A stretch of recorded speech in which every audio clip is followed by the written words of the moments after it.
Up in Black Mountain where I live, the land is mighty steep. Why, the hill back of our house was so steep that you had to look up the chimney to see if the cows were coming down the hill. And one spring, Grandpa decided we ought to grow taters on that old steep hill out there back of the house.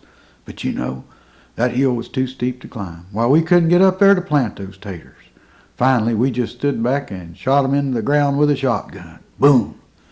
But it must have worked, 'cause long about middle of the summer, I could tell we had a good crop of taters coming on. Why, I could see 'em a-bulging out of the hillside up there like big boulders. That whole hillside looked like a bad case of the mumps. And when it come time to dig those taters, why, Grandpa sent us out there with rakes and hoes and picks and shovels, and we commenced digging out that first row there along the bottom of the hill.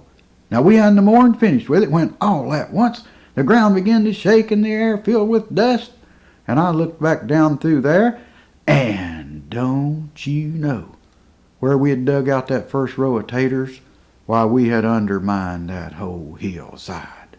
And every one of those taters turned loose and come down through there. It was the awfulest tater slide anybody'd ever seen.